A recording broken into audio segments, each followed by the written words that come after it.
Hey guys, SoCal Val here. You are listening to the Hitting the Turnbuckle podcast.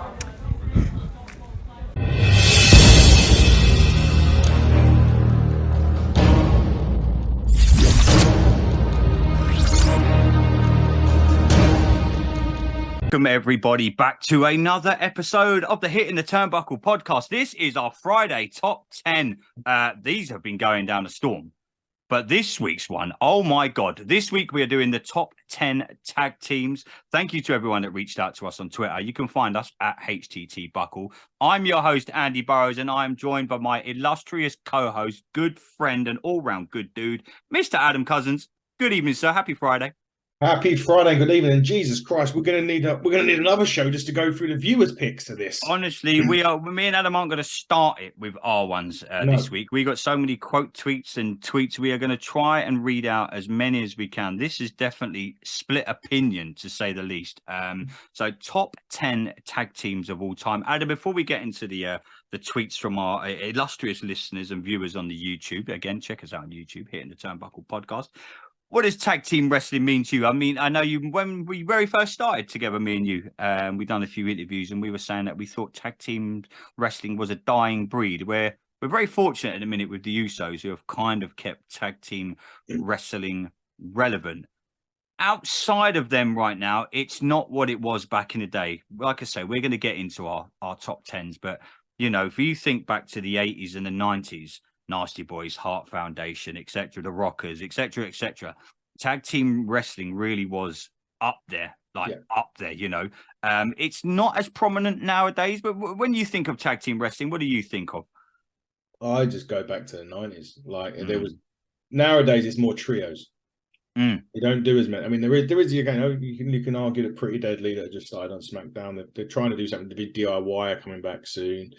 Maybe NXT was maybe the closest it got when it was first started. But tag team wrestling for me was just all about back in the 90s when they had a hot division. Even WCW, WWE had such great tag teams. There's the chemistry aspect. There's longevity. There's what they've done for the business. It just meant I used to enjoy a lot of tag team matches sometimes before I even enjoyed, the Intercontinental or the World title. And out of a lot of tag teams, a lot of superstars that have gone on to have Hall of Fame careers, gone on to win WWF, WWE World Heavyweight titles. You go back to the first month that me and you will probably remember is Shawn Michaels kicking Marty Jannetty through a barbershop window. Yeah.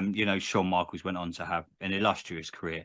When I think of the Hart Foundation, Bret the Hitman Hart went on to have an illustrious career and become a World Heavyweight champion. There's so many wrestlers that started out in a tag team. You don't see it as much now. There isn't. If you think of the modern era, you go back the last, let's just go 10 years, 5 to 10 years. There isn't many that have gone tag team to World Heavyweight champion. You've got Big E was in the New Day. Yeah. You've got Kofi was in the New Day again, but technically trios. I know they held the tag team titles, but technically all three of them held the tag team titles. If you remember in the New Day, it might have been Big E and Kofi, or it was different people defending it each time. Yeah, so, if you look to the modern day wrestling, it's not as prominent as it was in the 80s and 90s. But, with the Usos doing what they're doing now with KO and Sammy, like you say, there's a new team on SmackDown. That wrestled over at Ignite, by the way. So it is slowly getting there. And like you say, AEW have got the trios. Obviously, they've got tag teams, but they've got the Bucks and people like that. They've got the Young Bucks who, they've FTR, they've changed the business. The Young Bucks and the FTR, in my opinion, I love watching them wrestle. Young Bucks, they remind me of the Rockers, and when you see them interviewed, they're big inspiration when they're growing up. Were people like Marty Jannetty and Shawn Michaels. But let's get through to some of the tweets that we've got coming in. Is there anyone in particular you would like to start? A lot of lists that have come in. They're in no particular order. We've got one here from Alex at AlexB83. His top 10. Number 10, Yuki's had the Lucha Bros. Number 9, the Young Bucks. Number 8, FTR. Number 7, Beer Money. Number 6, MCMG. Number 5, the Dudley Boys. Number 4, the Hardy Brothers. Number 3, the New Age Outlaws. Number 2, the Briscoe Brothers. And the greatest tag team of all time, according to Alex, is the Road Warriors, the Legion of Doom. Some of them, I think again, we've got to remember the generations and stuff like that. They're definitely great teams. I mean, the Road Warriors. Yeah, I'm not even going to argue with the Road Warriors on that. The others, I think Beer Money were a team for about literally a pint of beer. A while, and in Storm, I think it was Rude turned on Storm. But again, it's a generation thing, isn't it? I mean, most of my most of my teams are like when I was a kid. A lot of mine. Yeah, like I said, we're going to get into ours in a minute. Sienna Bob Squarepants. No particular order it gets. So she put hers in. What a great Twitter handle, by the way. Brilliant. In no particular order: Heart Foundation, British Bulldog, Hardy Boys, Road Warriors, Dudley Boys, Edge and Christian, Brothers of Destruction, New Day, APA, and the Creed Brothers. Creed? What, from Diamond One? That's the only one I could think of. That is that's a big shout to put them in the top 10 of all time. But again, everyone has their own opinions. Everyone has their own opinion. Jay Davis 42069 on Twitter. Steiners, Impact Players, MCMGs, Young Bucks, Road Warriors, FTR, Briscoes, Dudley Boys, Hardys, and the Acclaimed. Scissor Me Daddy. Ooh. Again, generation claimed in the greatest top 10 of all time, Adam. Yeah, I think that's I think we're the push. Hey, look, Mr. Davis, each to their own opinion. Listen, comedic value, fantastic. Oh, and then potentially they could in years to come. I think they'll be ones that go on to have great. You could say the Street Profits in that kind of ilk. Then, if we're talking about that kind of tag team, but Chris says Rock and Roll Express, Road Warriors, the Steiners, the Usos, the Hardy Boys, the Dudleys, Edge and Christian, the Heart Foundation, and Ten Cozy. Never heard of them, not gonna lie. A Japanese team, surely. Could be, yeah, never heard of them. But again, there's a lot of names that are pop. The Hardys always going to pop up. The Usos, the Rockers, Edge and Christian.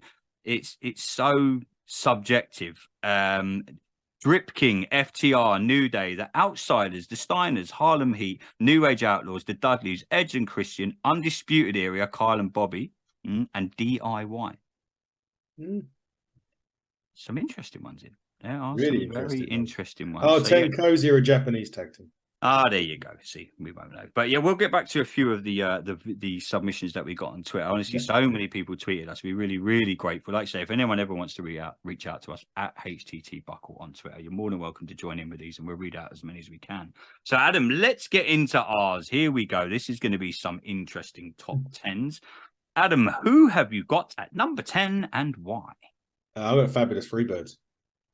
Which Michael Hayes. I've got them in my honorary mentions. Oh, there you go. Michael Hayes, Gordy, and Buddy Roberts. I mean, they were literally what the Hardy Boys are. It was like what the Hardy Boys was in 2000s.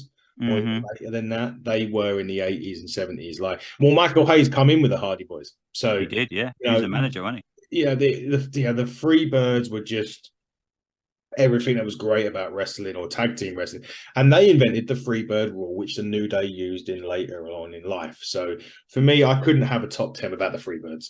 No, I've got them down in my honorary mentions, mate. They, what they've done and what they passed on to the business is Michael Hayes. What he doesn't know about wrestling is not worth knowing. He's still doing it now. He's still helping out. So yeah, no, I'm 100%, mate. Can't disagree with that one. We started off 1-0, mate. We don't disagree on that. My number 10 is the New Age Outlaws. Cool. Just my era growing up. My honorable mentions as well. Yeah, see, there you go. So 6-time champs. The interesting stat I found out about the New Age Outlaws as well, when you're watching wrestling, you don't click onto these things. There was a 14-year gap between them winning the titles for their last title reign. 14-year gap. They won the titles at the 2014 Royal Rumble. Yeah, I remember. Last time they won them. But for me, they were the Attitude. They were the tag team pretty much of the Attitude. Once that whole WCW versus WWF, WWE kicked off, for me, I still had visions of them driving a tank down to WCW, and DX and everything that they were doing. They kind of got the Attitude Era and ran with it. And what they were doing as a tag team, and I think they'll go down in history. They've got to be at least in the discussion for the top 10. They've made my top 10. I know a few of the lists that we've been going through, a few of them had mentioned too, but I just think and they had great matches. I think when they had good runs, and it helps if you're good on the stick. That helped. I mean, that intro, we're doing our top 10 intros next week, I believe. Or soon we're doing our top 10 intros. Top 10 theme music, yeah. Yeah, theme music. Oh, you didn't know? That's got to be close to being made. That's got to be close. I haven't quite finalized it yet. I can't remember what I was doing, right? I was doing something at work. This is about 6-7 months ago. And for those that don't know, I deliver beer for a living. And I was out and about delivering beer. And I was delivering to this pub in London, and I threw a keg down, and this guy, something was wrong with the order, and he was very getting irate, and he was out the back of the cellar, and all of a sudden I heard, "Oh, you didn't know," like talking to us about my company, and me being me at the other end of the cellar went, "Your ass better call somebody." My mate just looked at me and was like, "I can't believe you just done that." So yeah, the New Age Outlaws are definitely in for me. Number 10. It was a good time, mate. I'm like down the road. Number 9, Adam. Who have you got and why, my friend? Demolition. Number 9. Yeah, they're in my. Oh, they're in my. Number. Yeah, I've met them at Comic Con. Yeah, I met them at. They done a restaurant in London. For me, they were the 80s, mate. Them natural disasters, etc., etc. Yeah, mate. Yeah, Brothers of Destruction. Demolition. Yeah, and they're iconic as well. Everyone, even we have this discussion all the time. People always talk to you who don't like wrestling. They'll know Hulk Hogan, they know the Ultimate Warrior. They'll probably know Demolition. Yeah, I would have thought so. But yeah, they're great. I mean, again, they used to be one of the first that used to wear the gimp masks, but not gimp masks. But you know what I mean. Well, he's doing it again. He does these on these Friday shows. They just used to wear those masks, and it was like the Legion of Doom before the Legion of Doom were there. When they were going WCW, whatever. I just thought they were great. I used to love their finish, the little back break with the elbow. Oh, what a finisher, mate! When we do our top 10 finishes, mate, again. That's gonna be an interesting show. No, great choice, mate. Again, you're 2-0. I don't disagree with you. My number 9, probably why I just slipped of the tongue a minute ago. The Brothers of Destruction. They're in my honorable mentions. Yeah, do you know what? Just for as a tag team, I know they went on and had great sync. Obviously, the Taker and Kane. Come on, I don't even need to say anything. Yeah. But for me, again, as a tag team, when they decided, they thought, they had that big feud when Kane first come in. They had that feud, didn't they? I think they'd done 2 WrestleManias in a row. They had the Inferno match, etc., etc. Or might be WrestleMania Survivor Series or something like that. WrestleMania 20, they definitely done that one. Yeah, they had the Inferno match. They didn't do 2 in a row, did they? They done one about 7. Was it them as a tag team? The second one, yeah. I think they do one as a. I'm sure the Brothers of Destruction were in the WrestleMania. Yeah, I digress. But for me, we all know what the Undertaker and Kane bring to the business. But when they thought, you know what, we brought Kane in, he's feuded with his brother for a good nearly a year. Let's say on and off, some tremendous matches, some great feud, everything, Then they got Paul Bear involved as their. I mean, it was perfect for me. It come full circle to have them two and that the longevity of that. You only have to think back, not even 10 years. They were still kicking ass on SmackDown as the Brothers of Destruction. Yeah. And I think we're tag team champions on SmackDown. They definitely were champions. I don't know before, when. and I'm not talking long ago. I'm not going back. We're talking about the Demolition and New Age Outlaws. I don't even think you've got to go back 10 years. And Kane and the Undertaker were still kicking ass. 2 great wrestlers. Yeah, they've made my top 10, mate. But yeah. Number 8, Mr. Adam Cousins. Who have you got, sir? New Day. I think they were the longest reigning tag champions. So they were. I think WWE kept trying to split them up, and the popularity. Look, they sold merch, and if you sell merch nowadays in the WWE, you're getting bumped up that list because I saw the figure of Austin, the figure that come out the other day about his 316 t-shirt. Yeah, and Kurt Angle made $12 million on one bit of merchandise. Oh, that's nothing compared to Austin, mate, and that 360. Oh, he's still I saw where he was on. They're doing this show on the minute. They're going out and finding old memorabilia. I think it was.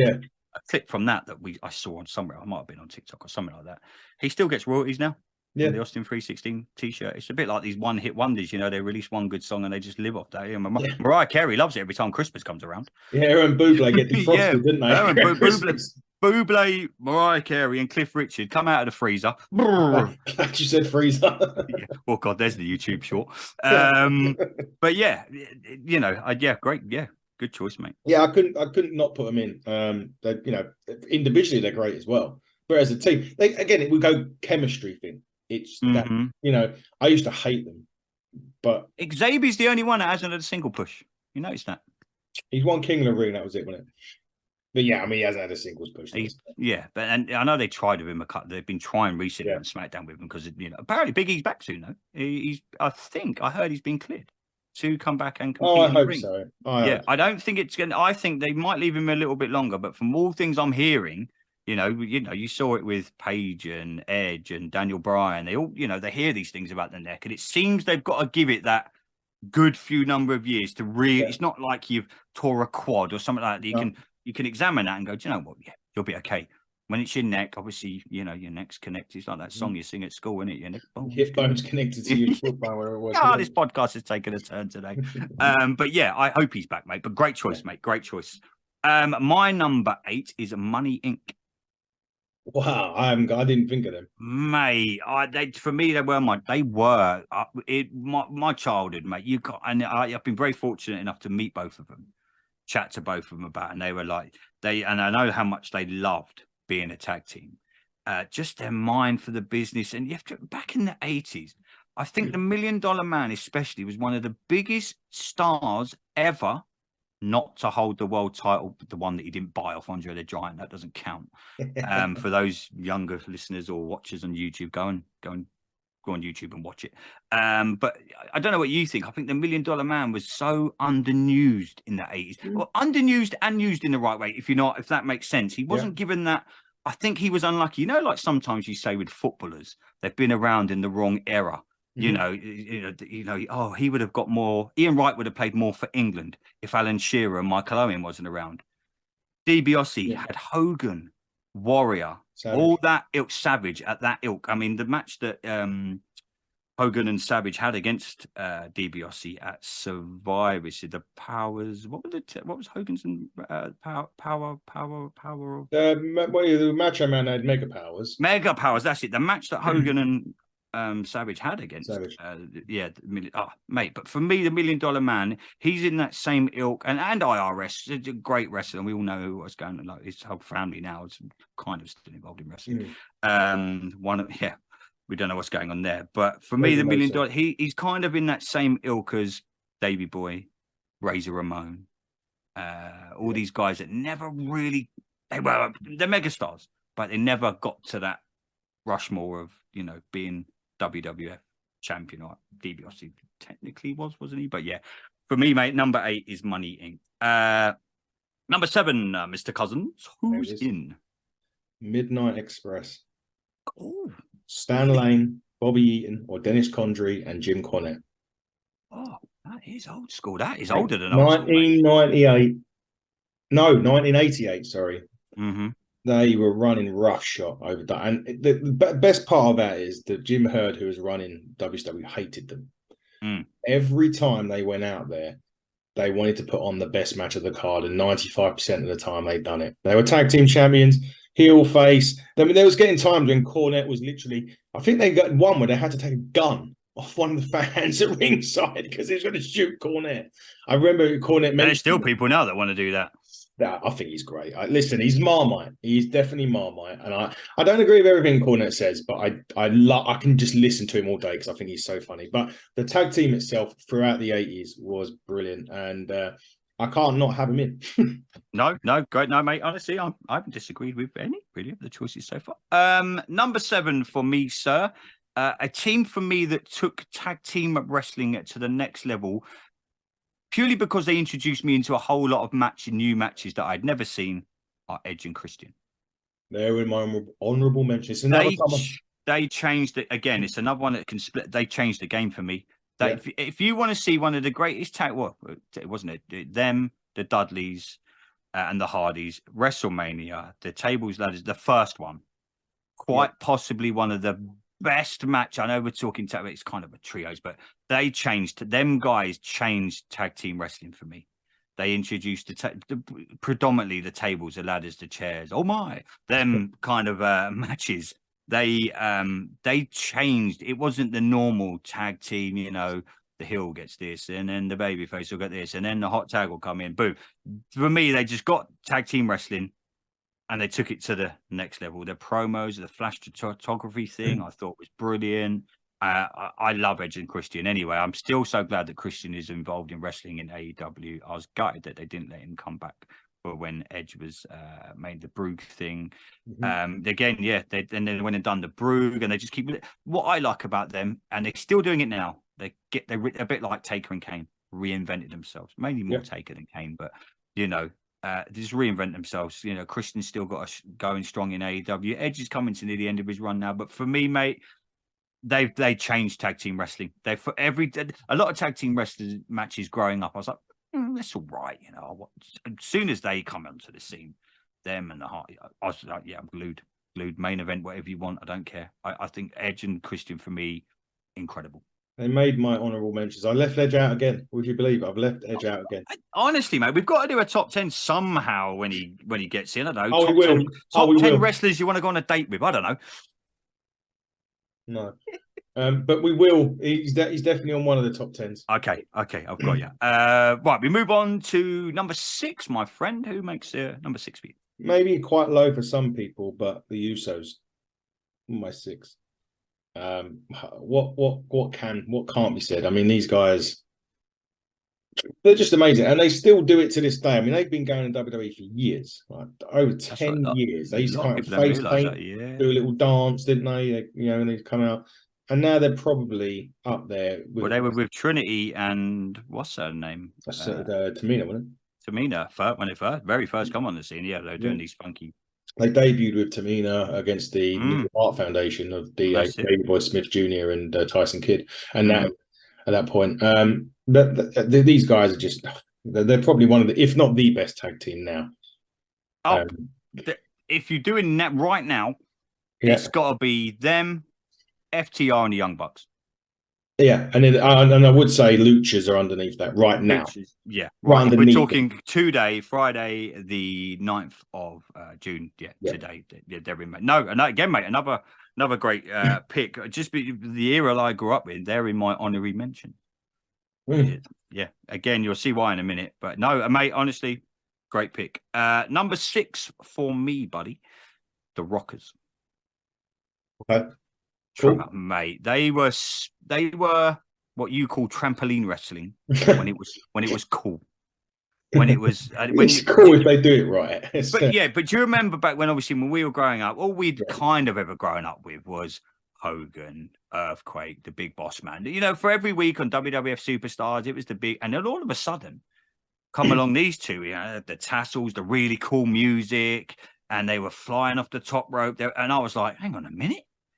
Who are these two? This is, mate, I absolutely, till this day, I'm a huge Rockers fan. Even like, when you're scrolling through YouTube and you're bored on a Sunday afternoon, I'll just type in I'll go on the WWF network and type in some of their matches. I mean, and when Sean obviously turned on Marty, it was probably one of the first real big heel turns that people still talk about to this day. There's been loads, but when you're talking tag team wrestling and heel turns, that's the one where for those younger viewers or listeners, go on YouTube, Shawn Michaels super kicking Marty Jannetty through a barbershop door, getting interviewed by Brother Love. Bruce Beefcake.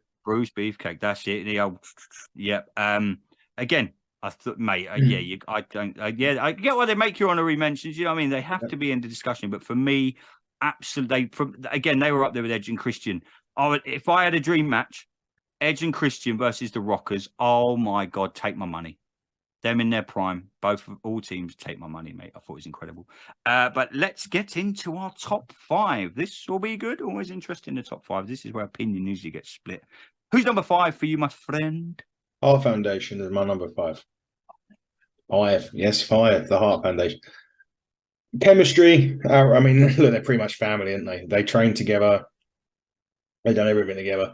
The Anvil may have been the wild one out of the two if you listen to some of Brett's stories. Read his book, he read his book, go on inside the ropes and have what they used to get up to. But the two brilliant powerhouse in Anvil, the technician that was Brett, and then you look at what happened later on in life. Brett was a 5-6-time world champion, something along those lines. Anyway, and they were just a great tag team, and they kind of. I think they re-energize a tag division as well at a point where, not saying it was slipping, but it just needed some new teams, and there they were. And they never really went on to a singles feud with each other. I think they had a little something, but it wasn't I typical never, when the typical tag teams split up. Anvil did okay, really. It's always hard when one of the tag team goes on to be really like Bret the Hitman Hart. Yeah, he's going to be, go down in history as one of the greatest wrestlers that's ever lived or laced up a pair of boots. Jim the Anvil Neidhart, it was one of the, like we just say, you put him in your top 5 as one of the greatest tag teams ever. Yeah, mate, I'm not going to dispute that. We'll see why in a minute because I'm a huge Hart Foundation fan. But quickly, my number 5, Demolition. Okay, yeah, 478 days as champ. Mate, it doesn't, what's been said already. Just for me, though, again, they were the 80s, they were the early 90s. I've been very fortunate to meet them a few years back. Got to talk to them and just hear some of their stories. It's for me, just growing up as a kid, there's a few tag teams that I remember. And I think you pretty much covered it in all your ones. Yeah, but for me, mate, in my top 5, definitely Demolition. Let's get into number 4. Number 4 in the greatest tag team of all time. Oh, God, here he goes. He's looking at me like, I don't know. What's he going to say? Well, I mentioned. Oh God, who's he putting at number 4? I mentioned the midnight. Let me twiddle my glasses. That's what Munsey always says. This is a Munsey always said. I mentioned earlier on the midnight, and they were basically an alliteration of the Rock and Roll Express. Oh, what a tag team! I can't believe it. Yeah, these are the ones you probably haven't got them in, which is fine. That's not, Yeah, honorary mention. Yeah, honorary mention. There you go. They were just brilliant in the 80s. I mean, again, I'm going back. I mean, I was only born in 84, so you may think, why does he know all this? If you're a fan of wrestling, bro. Yeah, and I was watching tag teams. I was watching, I was even watching tag team wrestling on the NWA like years and years ago, recently. Yeah. And it's only until then that you probably take them for granted when you were small growing up, but you look at it and you think, Jesus, they were actually such a great team. Bro, you go and watch some of their matches, I think against like Mick Foley and Terry Funk. Yeah, exactly. Oh my God, it's pure apps. If you just want to go and see pure brutality, go and watch all them kind of guys, mate. But no, great, mate. Again, I can't disagree with that. And usually I have one that I disagree with that you're going to put in, and you have one that I put in. But so far, so good, mate. Number 4 for me, my friend. The Hardy Boys. Same kind of thing as Edge and Christian. Sad to see where they are now, in my opinion. I think they should hang it up. I know Matt's tried to have many a single run. Jeff had a very, very good single run in WWE and TNA until we all know the reasons. But just purely on pure talent and them in their prime in WWF, WWE. Shit, mate. Well, you think especially when Jeff come on the scene, he had that singles match against The Undertaker, a ladder match on Raw, Matt. But as a tag team, they're the kind of wrestling I like. That's what when I talk to you these days. When I listen to you and Dave talk about AEW, I like the high intensity, the high paced match. I'm glued to that. Don't get me wrong, I watch all wrestling, but the little ploddy matches here and there, I'm kind of zoning out. Is probably the wrong word, but I'm not as invested. You watch a Hardy Boys match, you watch the Rockers, you watch Edge and Christian, you watch all these guys. For me, the Hardy Boys, they were risk takers before risk taking was a thing. They were, you think Jungle Boy's bad now. Not Jungle Boy, Darby Allin. You think he's bad now. Go and watch her. Just go and watch the early Hardy Boys stuff. Some of the things they were doing. They're jumping off the top of the Titantron. They're not these like little ladders now that they use. They're jumping off absolute 25, 30 foot. They're flying through the air. They're putting their bodies on the line. They were honestly, my top 3 changed a lot. Hardy Boys were up there at some point, but then you see why my top 3 are, for me, you can't dispute it really, in my opinion. But you can't have a top 10 without the Hardy Boys, mate. So yeah, they make my number 4. Let's divulge into who are the top 3 greatest tag teams of all time. Yes, I'm twiddling my glasses again. Number 3 for you, Mr. Cousins. Who you got and why? Well, you just said them. Hardy Boys are in your top 3. The Hardy Boys are in my top 3. You basically said everything. Listen, we're talking about chemistry. They were brothers. They used to do trampoline videos. Yeah, the videos. Yeah, man. That's just come to my mind as soon as you mentioned that. I remember seeing their fingers on a cam, a bit like Mega Wrestling or something like that. Yeah, a bit like Foley jumping off the roof of his house and all that. The Hardy Boys are doing that in their back. I think in their back garden, mate. Yeah, they're just incredible, mate. They're going to go down in history. But yeah, no, I'm glad we both put them in, mate. I'm glad we both put them in. Number 3, this was hot. The top 3 for me, mate. I've debated this. So when we said we were doing this show, I was like, oh my God. Yeah. The tag team that I put in at 3 are easy. A lot of people's first choice. Easy. And I know it for a fact that we've been going through all our Twitter mentions, which we'll finish off some in a minute before we do our number ones. Number 3 for me easily could be a lot of people and are a lot of people's number 1, the Dudley Boys. Okay, cool. You can't talk tag team wrestling without talking Bubba Ray and Devon. You know, you just go to if you go ECW days, just go and watch them before they were in the WWF, WWE, TNA. You know, they, for me, again, like I said earlier, Edge and Christian, the Hardy Boys and the Dudleys, for me, have changed modern era wrestling. I just think they're next level, mate. Unbelievable. So again, WrestleMania matches, some of the things they were doing. You know, we talked a couple of weeks ago about the things they were doing with Mae Young and, you know, all the kind of them, you know, that whole table, the D-bar, that's iconic. There's so many, there's not many matches the Dudley Boys have had where I thought, that was all right. You've only got to look at their return on Monday Night Raw. The pop they got was incredible. When Bubba Ray turned up at the Rumble 3 or 4 years ago, and then the next night they were both on Raw, you're like, oh my God. This is incredible. And you know, I think D1's still involved with the WWE. I know his son wrestles on NXT. His sons are in NWA. AW? Yeah, sorry, yeah. There was at the Crockett Cup. That's it, NWA. Obviously, you've got Bubba still doing, you know, does Busted Open Radio, still involved heavily in Impact Wrestling. Still, I think he's on the pay-per-view this weekend. So for me, mate, number 3, I've got the Dudley Boys in. Cool. Right, let's move on to our top 2. Let's go. We'll do both our second, and then we'll get some more fan submissions, and then we'll reveal our number 1. Here we go, then, Adam. Is this where you shock me? Who is your number 2? No, because again, you've just said him. Oh, see how close our top 4. Our whole top 4 are just Dudleys. I mean, why would they not be in anyone's top 3 at least? They were just amazing. You go back to even ECW. When they were just literally, when they were even just putting through flaming tables back then. But one of the best tag teams that have ever lived. I don't really think I need to add any more to that. To be you wouldn't get away with some of their matches now, would you? Well, no chance. Imagine like pitching that to Fox, going, "Yeah, we want to set this table on fire. Then I know what we'll do. We'll go and get this 70-year-old woman, and we'll pick her up, and we'll power bomb." You know, it wouldn't happen. Yeah, Fox would say, "You see that contract that you signed?" Yeah, exactly. Before we reveal our number 1 tag team, you ain't done yours yet of all time. Number 2, yes. Sorry, my bad. I'm getting ahead of myself. This was hard, mate. If this was done on a point scale, my number 1's on 100. My number 2 is on 99.9999999. Number 2 just is the Hart Foundation. Okay. I'm a big Bret Hart, Mark, and Jim Neal. They were, you know, my Hasbros are somewhere. I've got the Hasbro. Mate, the Hart Foundation for me, if wrestling was poetry, it would be their matches. Their tag team matches were just, dude. Again, it comes back to Bret Hart can't have a bad match. You know, you could put them in with anyone. The same with Amber. When they started, these are the days before the pink glasses, when they had the cool black glasses that they used to hand out. I don't even think they handed them out.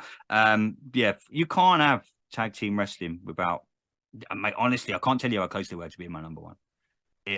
I've chopped and changed it probably twice, but then my number 1 were like, they're my guys. They were incredible. But for me, Hart Foundation again throughout the 80s and 90s, and we know Bret went on to have an illustrious career.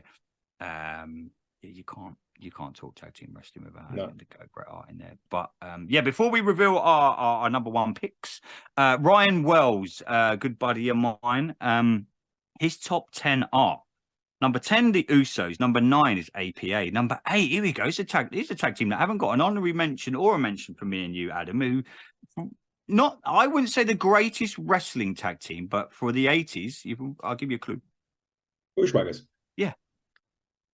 Everyone who doesn't like wrestling knew the Bushwhackers. So Ryan's number 8 is the Bushwhackers. Number 7, the Natural Disasters. Number 6, the Legion of Doom. Number 5, Edge and Christian. Number 4, the Hart Foundation. Number 3, the New Age Outlaws. Number 2, the Hardy Boys. And Ryan Wells' greatest tag team of all time are the Dudley Boys, with honorary mentions for Brothers of Destruction, DX, Triple H, Shawn Michaels, the Rockers, Demolition, and the Nasty Boys. Oh, what a tag team! They're in my honorary mentions, but yeah. Corey says the Road Warriors, the Dudley Boys, the Steiners, Harlem Heat, the Brothers of Destruction, the Hardy Boys, America's Most Wanted, Edge and Christian, the Outsiders, and D Generation X. Matty Lee says Sheep Herders. Bushwhackers when they were heel. Yeah, when they were. Yeah, I was going to back to us. LAX. Number 3 is Doom. Number 4, Rock and Roll Express. Number 5 is SCU. Number 6, the Hart Foundation. Number 7, America's Most Wanted. Number 8, the Van Villains. Bald Villains. That was Gotchan Date English. Oh, and the greatest tag teams of all time. Okay. Number 9, The Bar. Sheamus and Cesaro. And they were good. I mean, number 10 is Dark Order. Don't look at me like that. It ain't my list. It ain't my list. Matty, thanks for the.